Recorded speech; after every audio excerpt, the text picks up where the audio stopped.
नमस्कार दोस्तों, स्वागत है आप सभी का। दोस्तों, टाइटल देख के बहुत सारे लोग हैरान और परेशान हो गए होंगे और सोच रहे होंगे कि क्या ऐसा भी संभव है, यानी कि बवासीर और कब्ज को क्या अपनी उंगली या फिर हल्दी से ख़त्म किया जा सकता है। तो दोस्तों, ये बिल्कुल सच है और ये मैं नहीं कह रहा हूँ, ये हमारे योग शास्त्रों में वर्णित है और उन्हीं में से एक योग शास्त्र है घृण संहिता। दोस्तों, घृण संहिता महर्षि घृण द्वारा लिखी गई है, जिसमें उन्होंने एक विधि का वर्णन किया है जिसका नाम है मूल शोधन।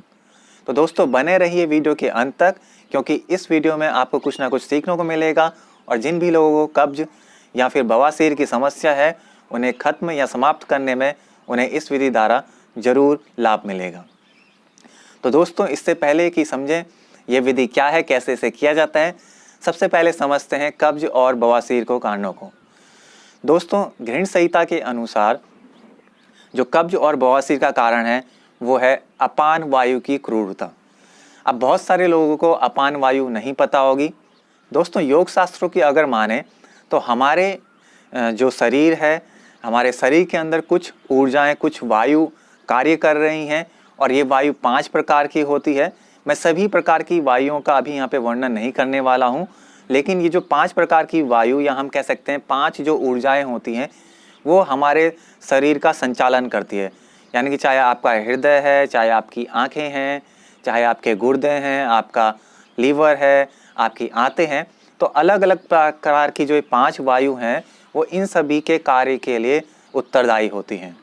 अगर इन वायु में किसी भी तरह का कोई ब्लॉकेज आ जाए, कोई अवरोध उत्पन्न हो जाए, तो फिर शारीरिक तौर पर हमें कुछ समस्याएं उत्पन्न होंगी। वो हृदय की समस्या भी हो सकती है, वो आँख की समस्या भी हो सकती है, वो आपके पाचन तंत्र की समस्या भी हो सकती है।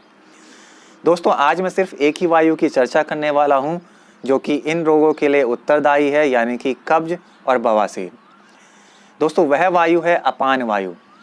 दोस्तों, ये वायु या ये ऊर्जा जो होती है हमारे लोअर अब्डोमेन यानी कि जो नाभि का क्षेत्र है उससे नीचे की ओर इसका क्षेत्र होता है।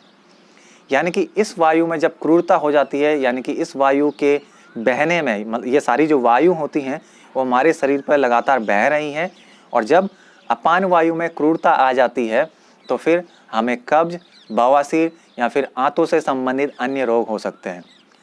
दोस्तों, इस अपान वायु का कार्य है निष्कासन संबंधी क्रियाओं को करना। निष्कासन चाहे किसी भी तरह का हो, जैसे कि आपके शरीर से पसीना निकलता है, आप मलमूत्र का त्याग करते हैं, तो ये जितनी भी निष्कासन की क्रियाएं होती हैं दोस्तों, वो अपान वायु द्वारा ही होता है। साथ के साथ मन में जो बुरे ख्याल आते हैं उनका निष्कासन के लिए भी अपान वायु ही उत्तरदायी है। तो जब अपान वायु की क्रूरता होगी तो फिर कब्ज और बवासीर की समस्या उत्पन्न होगी। तो मूल शोधन क्रिया में इस अपान वायु की क्रूरता को खत्म किया जाता है। अब सबसे पहले समझते हैं इसकी विधि को। तो दोस्तों, पहली विधि में हल्दी की जड़ का प्रयोग किया जाता है, यानी कि हल्दी की जो नरम जड़ है उसके बाहर का जो छिलका होता है उसे निकाल के जो आपका गुदादार होता है वहाँ पर हल्दी को लगभग 2.5 इंच अंदर डाला जाता है। दोस्तों, जो हल्दी है उसकी जो लंबाई है, हल्दी की जो जड़ है उसकी जो लंबाई है वो लगभग 4 इंच होनी चाहिए, और उसको गुदाद्वार के अंदर लगभग 2-3 मिनट तक छोड़ दिया जाता है। अब दोस्तों, ऐसा करने से होता क्या है, हल्दी में औषधीय गुण होते हैं, यानी कि हल्दी जो है जितने भी विष होती है उसको अपनी तरफ आकर्षित करता है।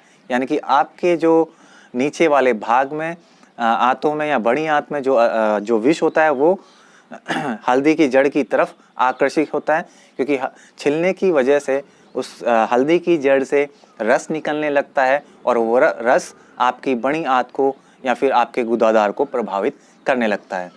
साथ के साथ ऐसा करने पर दोस्तों जो हल्दी है वो रक्त को भी शुद्ध करती है।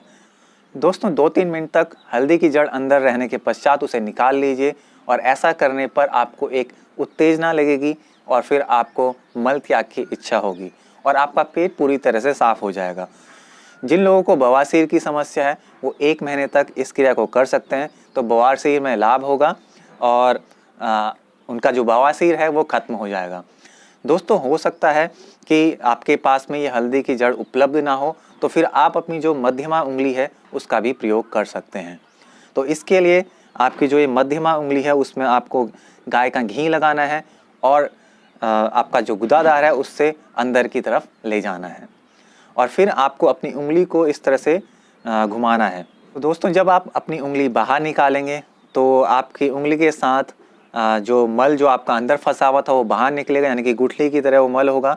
हो सकता है कि वो गुठलियाँ अंदर ही टूट जाएं, लेकिन घबराने की ज़रूरत नहीं है, वो टूट चुका है, वो आसानी से मल जो है बाहर निकल जाएगा। दोस्तों सावधानियाँ क्या रखनी है, अगर आपके नाखून बड़े हुए हैं तो नाखून आपके छोटे होने चाहिए, क्योंकि जो अंदर की त्वचा होती है, गुदादार के अंदर की त्वचा, वो बहुत ही मुलायम होती है, तो फिर वहाँ पर घाव उत्पन्न हो सकता है। तो आपके नाखून एकदम छोटे होना चाहिए। अगर आपकी उंगली ठीक तरीके से अंदर नहीं जा पा रही है तो ज़्यादा प्रयास ना करें, जितना संभव हो उतना ही करें और उतने में ही घुमाएं। धीरे धीरे जब आप को थोड़ी सुविधा होगी तो आप अपनी उंगली को अंदर ले जा सकते हैं, लेकिन किसी भी तरह से ज़ोर ज़बरदस्ती ना कीजिए। दोस्तों लाभ तो आप समझ ही चुके हैं कि बवासीर, कब्ज या फिर आंतों से संबंधित कोई और समस्या है तो उनके लिए ये लाभकारी है। दोस्तों यह क्रिया उस समय करनी चाहिए जब आपने बाकी सारे प्रयास किए और आप विफल हो गए, यानी कि कब्ज को ख़त्म करने के लिए, बवासीर को ख़त्म करने के लिए आपने बहुत सारी विधियां प्रयोग कर ली जो कि हमारे योग शास्त्रों में वर्णित है, या फिर आयुर्वेदिक आपने विधियां भी अप्लाई कर दी, लेकिन फिर भी आपको लाभ नहीं हुआ, तो अंत में आप इस क्रिया को कर सकते हैं। इससे आपको ज़रूर ही लाभ होगा। लेकिन दोस्तों मैं आपको यही सुझाव दूंगा कि इस क्रिया को आप अपने आप ना करें। आपके आसपास कोई कुशल योग शिक्षक है तो उसके मार्गदर्शन में ही आप इस क्रिया को करें।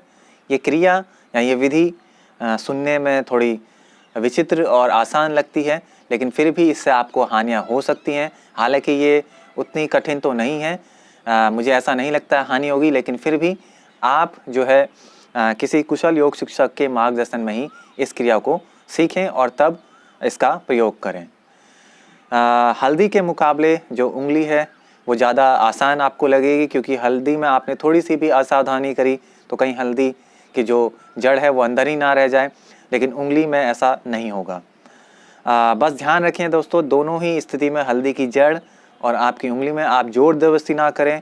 और जिन लोगों को बवासीर की समस्या है वो बहुत ही सावधानी पूर्वक इस क्रिया को करें, यानी कि बवासीर की समस्या में ब्लड भी आता है और बहुत दर्द होता है। अगर वो जोर जबरदस्ती करेंगे तो फिर आपको और भी ज़्यादा समस्या पैदा हो सकती है।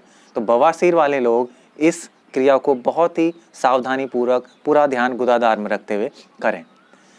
उम्मीद करता हूँ दोस्तों ये वीडियो आपको पसंद आया होगा और इससे आपको एक नई जानकारी मिली होगी। साथ के साथ इस क्रिया को करने के पश्चात आपको कब्ज और बवासीर में लाभ मिलेगा। अगर आप चाहते हैं कि ये जो इन्फॉर्मेशन है, ये जो सूचना है, ये दूसरे लोगों तक भी पहुँचे, तो शेयर कीजिए इसे ज़्यादा से ज़्यादा अपने व्हाट्सएप और फेसबुक ग्रुप पे। वीडियो अगर पसंद आया हो तो इसे लाइक कीजिए। मेरे साथ बना रहना चाहते हैं तो चैनल को सब्सक्राइब कीजिए। मिलते हैं अगले वीडियो पर। Good bye.